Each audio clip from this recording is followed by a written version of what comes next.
you ever notice how one person can ruin your entire day with a single sentence? Not a stranger, not some random comment online.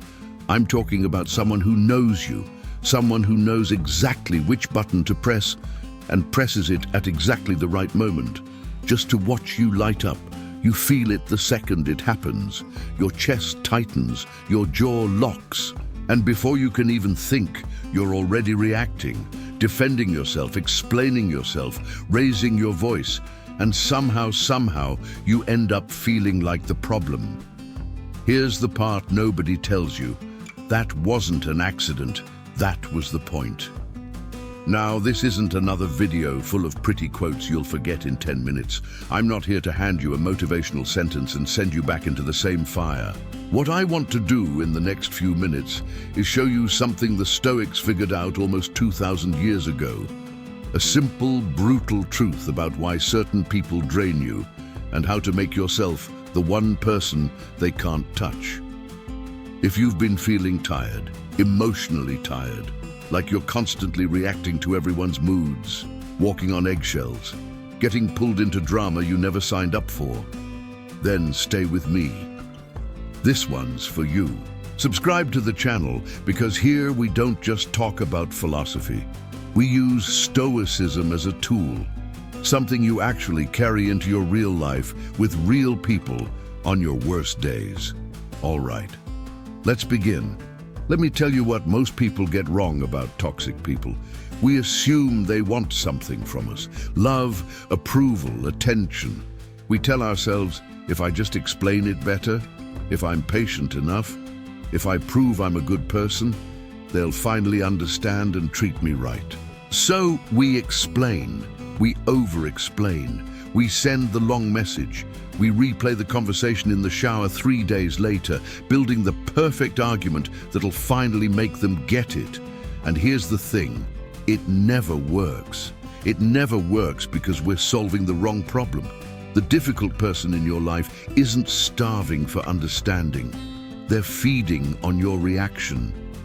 Look, think about what actually gives them power.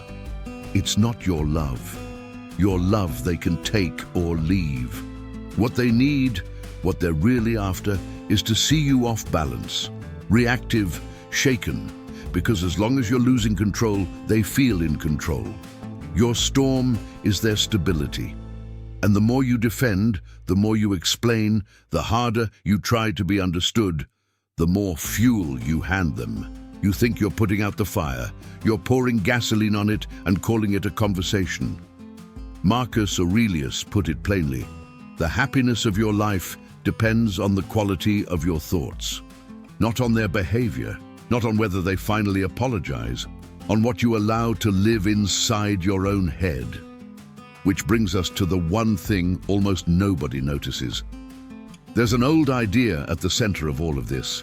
The Stoics called it the dichotomy of control. Don't worry about the name. Here's what it actually means. In any situation, there are things that are up to you and things that aren't. What's up to you? Your judgments, your choices, your response, what you do next. What's not up to you? Other people, their moods, their opinions, their manipulation, whether they change, whether they're sorry, whether they ever understand you. That's the whole thing. And it sounds almost too simple until you realize how much of your suffering comes from trying to control the second list while completely neglecting the first.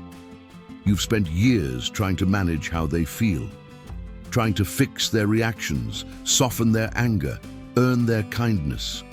And it's exhausting because you took on a job that was never yours and can never be done. The Stoic move is to quietly hand that job back, to stop guarding the gate to a house you don't own. Epictetus, a man who was literally born a slave before he became one of history's great philosophers, said it like this: no one is free who is not master of himself.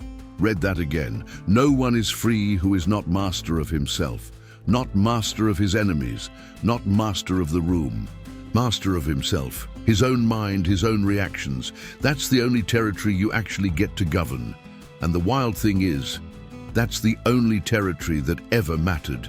Now let's get honest about why this is so hard, because this is where it stops being philosophy and starts being your actual life. The reason a toxic person can reach you is that the wound is already inside. Think about it. When does manipulation work? It works through guilt, through fear, through that desperate, gnawing need to be approved of. They go quiet and your stomach drops. They pull their affection away and suddenly you're chasing, apologizing for things you didn't even do, just to make the cold feeling stop. That cold feeling isn't them. That's you reacting to an old fear of not being enough. And that's actually good news, because if the lever they pull is inside you, then you are the one holding the lever. The Stoics understood this 2,000 years before anyone said the word anxiety in a clinic. They knew that it isn't the event that destroys us. It's the meaning we wrap around the event. Someone goes silent. That's the event. They're punishing me. I must have done something wrong. I need to fix this right now. That's the meaning. And the meaning is yours. You wrote it, which means you can write a different one. Here's a meaning you could choose instead. Their silence is information about them, not a verdict on me. Same event. Completely different person walks out of it. Now, I know what some of you are thinking right now. I can hear it.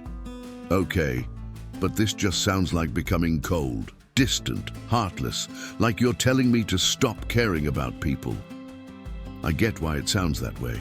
So let me clear this up, because it's the most important misunderstanding there is. Detachment is not the absence of feeling, it's the presence of awareness. You're not freezing your heart, you're stopping the bleeding. There's a difference between a wall and a boundary. A wall says, no one gets in, ever. A boundary says, I get to decide who and how much. When you stop reacting to a manipulator, you're not becoming someone who feels nothing. You're becoming someone who feels everything and chooses what to do with it. That's not coldness. That's maturity that the people around you simply aren't used to seeing in you yet. And here's the part that stings. The people who get the most offended by your new boundaries are usually the ones who benefited most from you having none. The person who calls you cold the second you stop overgiving is telling on themselves. They're not mourning the loss of you, they're mourning the loss of access to you. And those are two very different kinds of grief, so no. This isn't about becoming hard. Marcus Aurelius wrote about a soul that stays unconquered when it refuses to be dragged into the passions of others. Unconquered, not unfeeling. There's a man in there who has cried plenty, given plenty, lost plenty, and decided that enough is enough. That's not a cold person. That's a person who finally came home to himself. Let me tell you about someone. I'll call him Daniel, but you'll probably recognize him. You might even recognize yourself. Daniel had a friend he'd known for 15 years, and on paper they were close, but there was a pattern. Whenever Daniel had good news, a promotion, a new relationship, anything that went right, this friend would go quiet, cold, distant for days. And then, right when Daniel started pulling away, the friend would reappear, warm as ever, like nothing had happened. For years, Daniel did the dance. He'd notice the cold, panic, and start chasing, texting more, apologizing for being distant, making himself smaller so the friendship would feel safe again. He thought he was being a good friend. What he was actually doing was rewarding the very behavior that was hurting him. Then one day, something shifted. Daniel got some good news, and right on schedule, the silence came. The cold shoulder, the punishment. But this time, Daniel did nothing.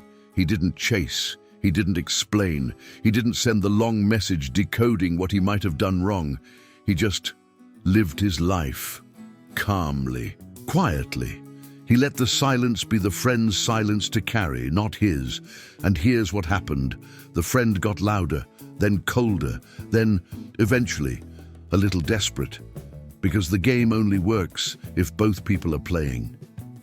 When Daniel stopped reacting, there was suddenly nothing to push against. The manipulation hit air. Daniel told me later it was the most uncomfortable 2 weeks of his life. Every cell in his body wanted to fix it, to reach out, to make the bad feeling go away. He sat in that discomfort instead. And on the other side of it, he found something he hadn't felt in 15 years. He felt free. Not because he won an argument. There was no argument. He won by refusing to play. As the Stoics would say, he stopped handing his peace to someone who was only ever going to spend it. Here's an image that might help all of this land. Think of your mind as a garden.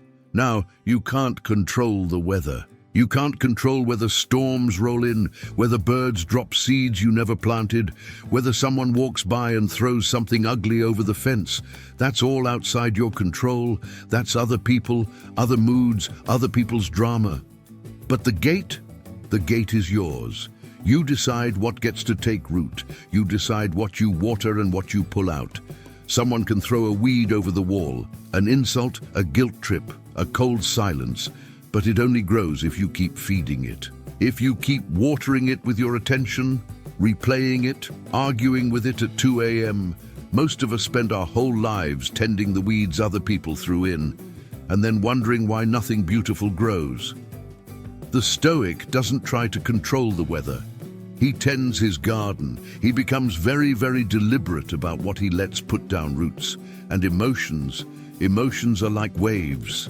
They rise, they crash, they pull back. You don't have to fight every wave. You don't have to drown in it, and you don't have to pretend it isn't there. You learn to let it move through you without letting it knock you down. The wave always passes. The trouble is, most people grab onto it and ride it straight into the rocks. So how do you actually live this? Not in theory, nor on a regular Tuesday when someone's trying to drag you into it. First, the next time someone tries to provoke you, get quiet. But understand what kind of quiet I mean. Not the silence of someone who's scared, not swallowing it. The silence of someone who has simply decided this isn't worth their energy.